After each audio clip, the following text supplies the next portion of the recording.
போயிட்டோம். ஹாய் மக்களே, நான் இது போட்டுக்கிறேன். வெல்கம் டு விசூஸ் டெய்லி. இப்போ பார்த்தீங்கன்னா நம்ம வந்து பைக் டூர் போயிட்டுருக்கோம் மக்களே. எங்கே போயிட்டுருக்கோன்னா இப்போ வரைக்கும் நான் எதுவும் டெஸ்டினேஷன் ஃபிக்ஸ் பண்ணல. 10 நாளைக்கு லீவ் போட்டேன். கையில் வந்து கொஞ்சம் காசு இருக்குது. இந்த காசை வச்சு என்னெல்லாம் சுற்ற முடியுமோ அதெல்லாம் சுற்றிடுவேன். இதுக்கு முன்னாடி போன வருஷம் இதே மாதிரி நம்ம கேரளா ட்ரிப்பு ஒன்று போனோம். ஆல்ரெடி ஒரு 10 பேர் பார்த்துருப்பீங்கன்னு நினைக்கிறேன். அதில் பார்த்தீங்கன்னா என்னால் சரியாகவே வீடியோ எடுக்க முடியல. ஏன்னா வந்து ஃபஸ்ட் டைம் வந்து அந்த மாதிரி பைக் ட்ரிப்பு எனக்கு வந்து அந்த வீடியோவும் எடுத்து பழக்கம் இல்லையா, அதனால் வந்து ஒரே தமாஷா போச்சு. பட் இந்த டைம் வந்து எடுத்து கிழிச்சிருவியாடான்னு கேட்குறீங்கன்னா கிழிக்கிறேன். எடுக்கிற வரைக்கும் பாருங்கள். இப்போ டைம் பார்த்தீங்கன்னா 11.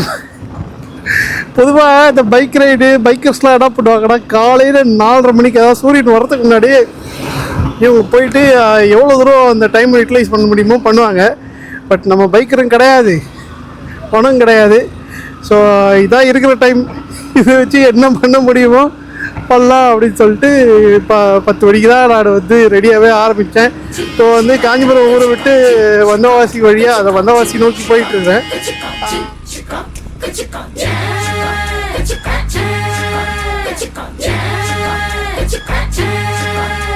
ஒரு சூற காத்து ஊரை பார்த்து போகுது. A few moments later. மக்களே, மேட்ரு என்னன்னா மக்களே, வயசு வந்து ஏற ஏற நிஜமாவே நம்ம பாடி பார்ட்ஸ்லாம் ஒவ்வொன்றும் வீக் ஆகுது மக்களே. என்னன்னா தலை வலிக்குது, மூக்கு வலிக்குது, கண்ணு வலிக்குது, முதுகு வலிக்குது. இந்த ஒரு 15 நாளாக எனக்கு வந்து பேக் பெயின் மக்களே. பேக் பெயின்னா என்னால் கீழே உட்காந்து சம்மணம் போட்டு உட்காந்து என்னால் எழுந்துக்க முடியல. அந்த அளவுக்கு பேக் பெயின் நேற்று வரைக்குமே இருக்குது, இன்றைக்கும் இருக்குது. பட் ஆனால் இந்த வழியை பார்த்தோன்னா நம்மளால் திருப்பி லீவு கிடைக்குமான்னு தெரியாது. இது மாதிரி வந்து ஒரு என்ன சொல்கிறது, ஒரு கிளைமேட்டும் இப்போ இந்த வெயில் பார்த்தீங்கன்னா ரொம்ப வெயிலும் கிடையாது, அங்கங்கே நல்லா மழை பெய்யுது. அந்த வெஸ்டர்ன் காட் சைட்ஸ்லாம் வந்து கொஞ்சம் சில்லுன்னு இருக்குது, பார்க்கறதுக்கே அழகாக இருக்குது. இந்த டைம் விட்டோன்னா திருப்பி கிடைக்குமான்னு தெரியல. அதனால் வலிச்சா பரவாயில்ல, மாத்திரை போட்டுக்கலாம் அப்படின்னு சொல்லிட்டு ஒரு 4 மாத்திரை தூக்கி போட்டுக்கின்னு பேக் பெயின் ரோலான்னு எடுத்துன்னு வந்துட்டேன் மக்களை.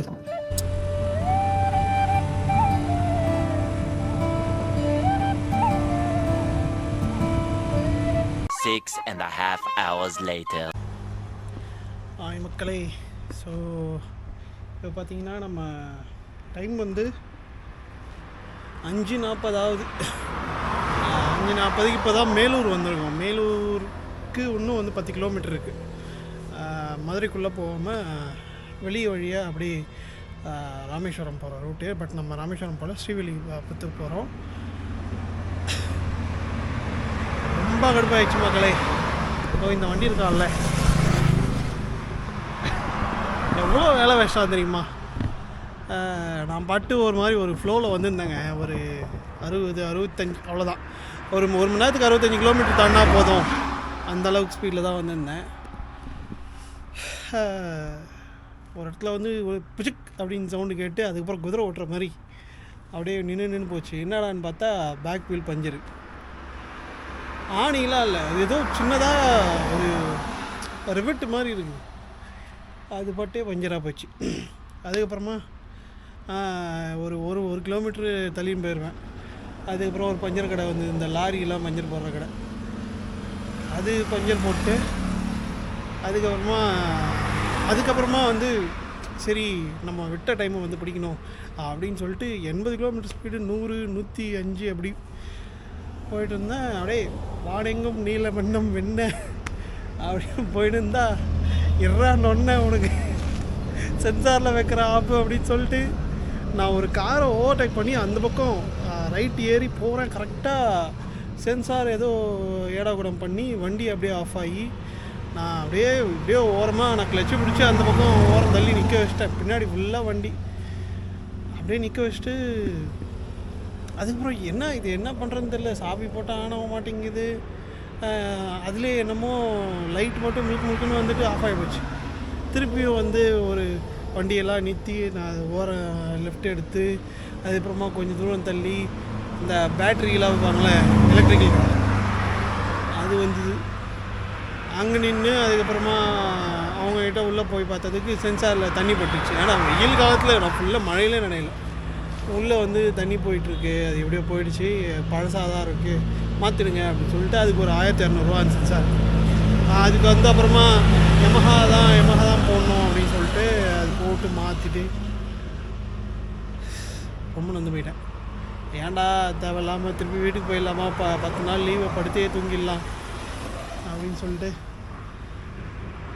சரி போகலாம், முன் வச்ச காலை பின் வைக்கக்கூடாது அப்படின்னு சொல்லிட்டு அப்படியே கிளம்பி வந்துட்டேன். இப்போ வந்து ஏதாவது மேலூர் பக்கத்தில் இங்கே வந்து ஒரு ஏரியா நல்லா இருந்தது, ஒரே அது மலை தென்னை மரம் அப்படியே அழகாக இருந்தது. சரி காலிலேருந்து ட்ரோன் ஷாட்ஸோ எதுவும் எடுக்கலையா, சரி அப்படியே ஒரு 2-3 ட்ரோன் வீடியோஸ் வந்து எடுத்துடலாம் அப்படின்னு சொல்லிட்டு வச்சுருக்கேன். சுற்றி போகிறவங்களாம் என்ன ஒரு மாதிரியாக பார்க்குறாங்க, வர்றான் பைத்தியக்காரன், பஸ்ஸே வராத பஸ் ஸ்டாப்பில் உட்காந்துட்ருக்கான் அப்படின்னு சொல்லிட்டு. சரி இங்கே வந்து ஒரு 2-3 ஒரு 1/4 மணி நேரம் பிரேக்கு, ட்ரோன் வீடியோஸ்லாம் எடுத்துகிட்டு அதுக்கப்புறமா வந்து போகலாம் அப்படின்ட்டுருக்கேன்.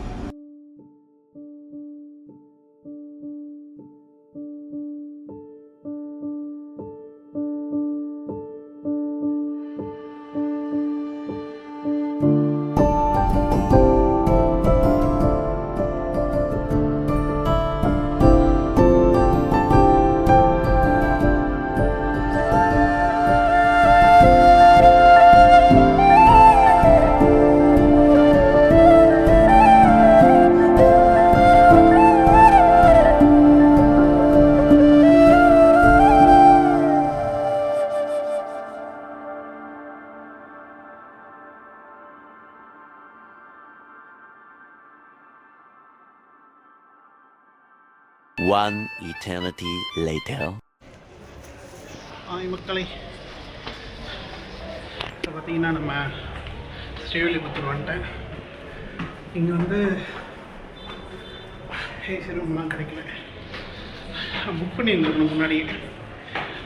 புக் பண்ணாமல் ஒரு சிங்கிள் பர்சன் தங்குற மாதிரி இந்த ரயில்வே ஸ்டேஷன்லாம் கார்டு வச்சுருப்பாங்களே அந்த மாதிரி ஒன்று. பட் அவ்வளோ நல்லாயிருக்கு. ஸ்ரீ லக்ஷ்மி ரெசிடென்சி இந்த இடம் பேர். அவங்களுக்கு அப்படி ரூம் டூ காமிக்கிறேன்.